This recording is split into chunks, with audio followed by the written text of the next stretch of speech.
Thanks for tuning in to the Loss Prevention News Network. I'm Joe LaRocca, and I'm here with special co-MC Morgan Harris, who's the Senior Director of Enterprise Solutions with Protection One. Thanks for joining us. Excited to be here. Welcome back again, actually, for a second segment. Yes, this is the grilling, the serious that's conversation. Right. But we lost Amber in the transition here, so I guess now we get to talk technology. I think she took my advice about accelerating her career and was getting right on that. That's right. She may have very well followed that advice. You'll see the orange jerseys walking around behind us. That's the NEDAP crew winding up, and we'll have some special segments with them in just a minute. But Morgan, earlier you and I were talking a little bit about technology, and I wanted to dive deeper because you run really the network operations centers and have a view of the world, if you will, of what's going on. Tell us a little bit about your job and your team. So it's unique to this industry, absolutely. So it's our network operations center. We don't do UL monitoring there. We don't take care of the alarms. We monitor network devices. We monitor systems, system health. We monitor things that you conventionally don't think about monitoring. You know, you wouldn't put an alarm system in and not monitor it. Why do you put a camera system in and not monitor it? Right. So the health monitoring of that has been really big for our customers in retail, especially because they have many dispersed systems spread across. And when you need that video and you go to pull the video and it's not there because the drive failed a month ago, I can't tell you how many times we've had that conversation where somebody in the store goes, oh yeah, I heard that beeping, but I didn't do anything about it. Right. So our health monitoring is also being very proactive, so it helps with disaster recovery. If we can try to prevent that by replacing drives before they fail or understanding what the issue is, it's very frustrating to people that you have an issue, a tech comes out, he goes, oh yeah, the camera's broken, I need to order a camera. And then you don't see him for a few days and then a camera comes. Well, what if we just sent the tech out with a camera the first time and resolve the issue once and for all? Right. Get it right, done on time, and Exactly. proactively monitor it. Proactively, and you know, it's a little bit selfish for us, right? It helps us reduce truck rolls. It helps us become a more efficient company. But it's also really just improving the experience for customers. Now, it sounds like in that scenario, you'd have a whole supply chain and fleet management operation that's pre-staging product all over the country to make the operation more efficient. Tell us a little bit about how you do that. Yeah, absolutely. So, product is generally available, but usually when you have a major disaster, you can never quite get the part you need to immediately. So we do have warehouses spread across the country where we stage equipment.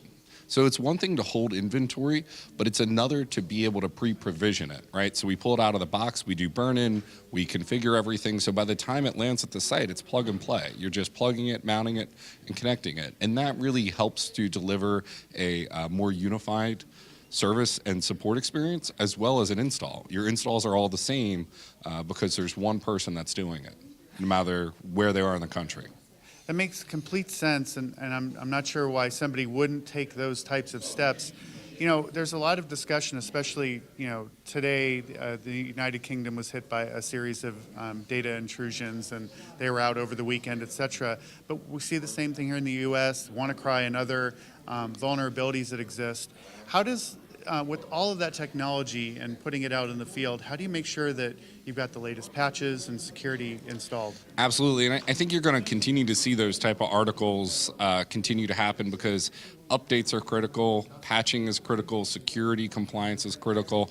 A lot of people kind of think that it's a box I throw in the back room, it's never going to be a problem until it is.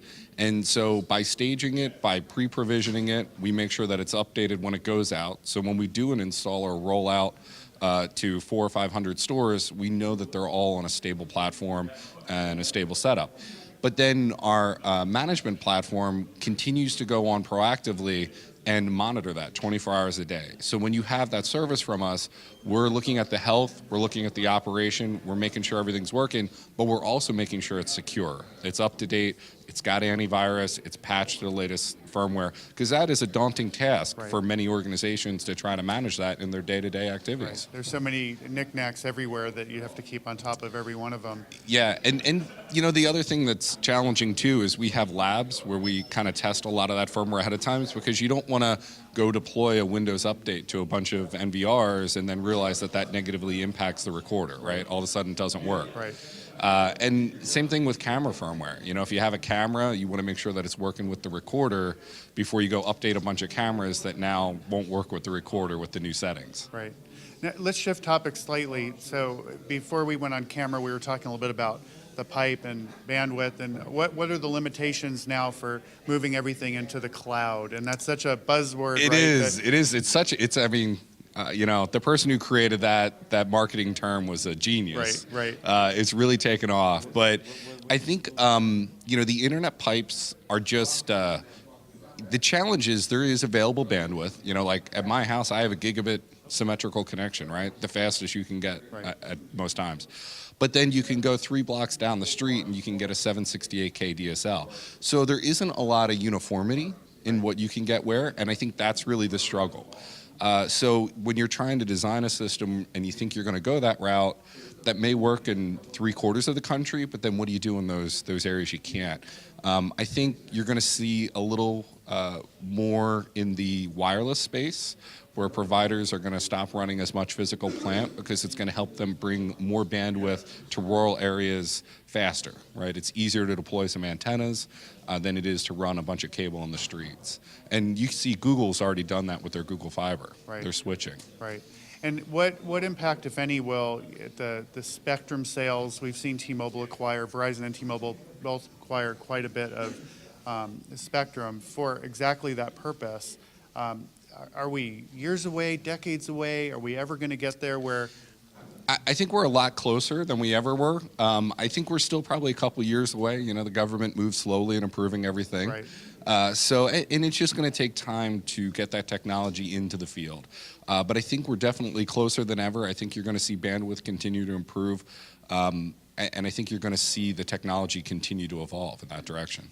And so clearly you have quite a bit of experience in this. Tell me, how'd you get started in the business? Where do you come from? You know, that's Protection One? interesting. I went to school for civil and environmental engineering, but I'd always been doing IT as a hobby for friends, family, small businesses. And I did my first network install. I could not drive myself to it.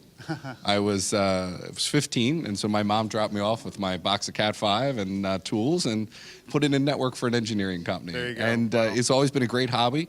And so, you know, coming out of college, I was like, the IT thing's really taken off. And so I went back to pursue that. And I've worked for some great companies and worked with a system integrator called Integration Logistics that was acquired by P1 and really got kind of thrown into the security industry, and that was really how I got here, and it's been great. Fascinating. So sometimes it's about following those dreams. You start in the business and just, you know, chase your ambition. For there. sure. I mean, if you wake up and you enjoy what you're doing every day, then it doesn't really feel like a job. That's right. Well, thank you so much for spending some time with us, talking technology and a little insight to your career. Follow me at LaRocca J on Twitter, LinkedIn. Do you do social media? I do. I'm barely on the Twitter, but the face space and on LinkedIn. On LinkedIn. Okay, very good.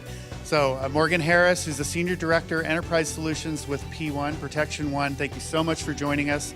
We'll turn it back over to Gus Downing right now.